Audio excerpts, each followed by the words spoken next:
కృష్ణమధుడు జహ్ను మహర్షితో చెప్తున్నాడు. ఓ మహర్షి, నైమిసారణ్యం గురించి చెప్తాను విను. పూర్వకాలంలో మునీశ్వర్లు ఋషీశ్వర్లు కలికాలం వస్తుంది. కలిపురుషుడి వల్ల ఏ అనర్థాలు రాకుండా ఉండాలి అంటే, తమ యజ్ఞయాగాదులు క్రతువులు సజావుగా జరగాలంటే ఏదైనా ఒక మంచి ప్రదేశము, రక్షణ ప్రదేశము కావాలి అని భావించిన వారే మహావిష్ణువు దగ్గరికి పోయి ఆయన్ను ప్రార్థించారు. అప్పుడు విష్ణువు తన చేతిలోని చక్రాన్ని భూమి మీదకి విసిరి, ఆ చక్రం యొక్క నేమి పడిన చోట మీకు రక్షణగా ఉంటుంది, వెళ్ళండి అని చెప్పాడు.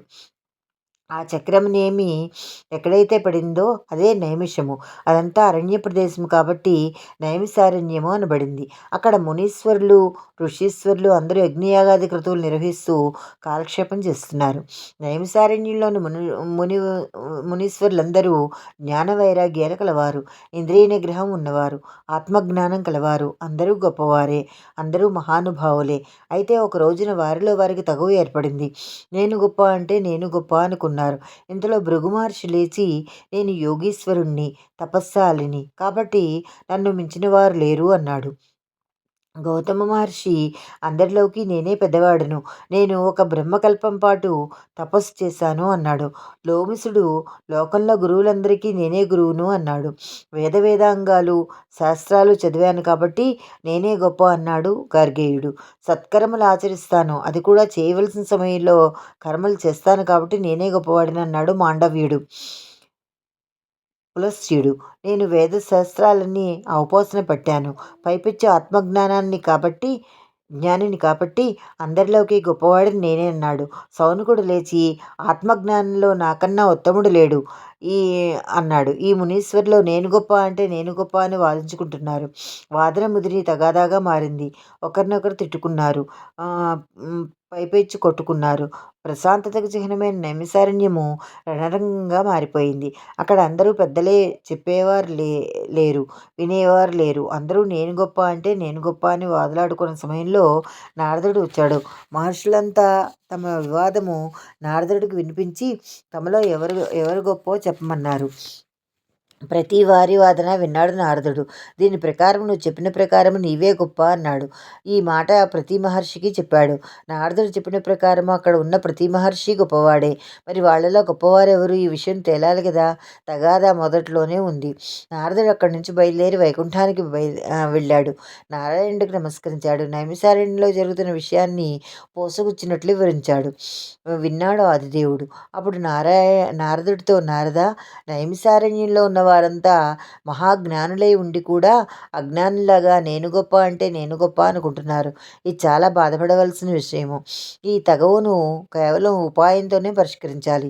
అందుకు గాను అక్కడ చిరంజీవి అయిన మార్కండేయుని పంపుతాను. ఆయన వెనుక సనక సనందనాది సిద్ధులు పెడతారు. నువ్వు కూడా వెళ్ళు, ఏం జరుగుతుందో చాలా జాగ్రత్తగా అవలోకించు అని మార్కండేయుని పిలిచి నైమిసారణ్యం వెళ్ళమన్నాడు. మృకండుని కుమారుడు మార్కండేయుడు ఈశ్వరుని వరప్రసాది. పుట్టినప్పుడు కేవలం 14 సంవత్సరాలే ఆయువు. నారదుడి సలహా మీద ఈశ్వరుణ్ణి గురించి తపస్సు చేసి చిరంజీవి అయ్యాడు. విష్ణుమాయను పూర్తిగా దర్శించినవాడు. నైమిసారణ్యానికి వచ్చిన మార్కండేయుణ్ణి అక్కడ మహర్షులు పెద్దగా పట్టించుకోలేదు. గతంలో లాగా స్వాగత సత్కారాలు జరగలేదు. అయినా కిమ్ అనలేదు మార్కండేయుడు. అక్కడే ఉన్నాడు. ఈ లోపుగా సనక సనందనాది సిద్ధులు వచ్చారు. నైమిసారణ్యంలో నివాసం ఉంటున్న మహర్షులు వారిని కూడా పెద్దగా పట్టించుకోలేదు. మార్కండేయుడే సనక సనందనాదులకు స్వాగతం చెప్పాడు. అతిథి మర్యాదలు చేశాడు. వారికి ఉన్నతమైన ఆసనం మీద కూర్చోబెట్టి కాళ్ళు కడిగి నీళ్లు నెత్తిన జల్లుకున్నారు. అది చూసిన మహర్షులు ఆశ్చర్యపోయి మార్కండేయునితో, ఓ మహర్షి, నువ్వు చాలా పెద్దవాడివి, వయసులో కూడా నీ ఆయుర్దాయం 7 బ్రహ్మకల్పములు అన్నారు. అసలు మార్కండేయుడి ఆయుష్ ఎంతో చూద్దాము.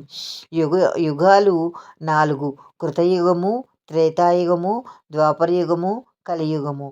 ఈ 4 యుగాలు కలిస్తే ఒక మహాయుగము. 1000 మహాయుగాలు కలిస్తే బ్రహ్మకు ఒక పగలు, 1000 మహాయుగాలు బ్రహ్మకు ఒక రాత్రి.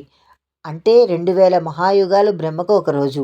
ఇలాంటివి 360 రోజులు బ్రహ్మకు ఒక సంవత్సరము. అటువంటి 100 సంవత్సరములు బ్రహ్మ యొక్క ఆయుర్దాయము. ఇదే బ్రహ్మకల్పము. అటువంటి 7 బ్రహ్మకల్పాలు మార్కండేయుని ఆయుర్దాయము. అందుకే మార్కండేయుడు చిరంజీవి. ఇప్పుడు మహర్షులు అంటారు, మార్కండేయ నువ్వు చాలా గొప్పవాడివి, మహాత్ముడివి. సనక సనందనాదులు కేవలము 5 సంవత్సరములు గల వయస్సు పిల్లలు. వాడు నీ వంటి వారికి స్వాగతం చెప్పి వారి పాదాలు కడిగి ఆ నీరు నెత్తిన జల్లుకుంటున్నావు. పిల్లలు కాళ్లకు పెద్దవాళ్ళు నమస్కరించరాదు. వారి కాళ్ళు కడిగి ఆ నీరు నెత్తిన జల్లుకోరాదు. మరి నువ్వు అలా ఎందుకు చేశావు అన్నారు. ఆ మాటలు విన్న మార్కండేయుడు, ఓ మహర్షులారా, ఈ లోకంలో ఎవరూ శాశ్వతం కాదు. జీవి పుట్టిన దగ్గర నుండి మృత్యువు నీడలాగా వెంటాడుతూనే ఉంటుంది.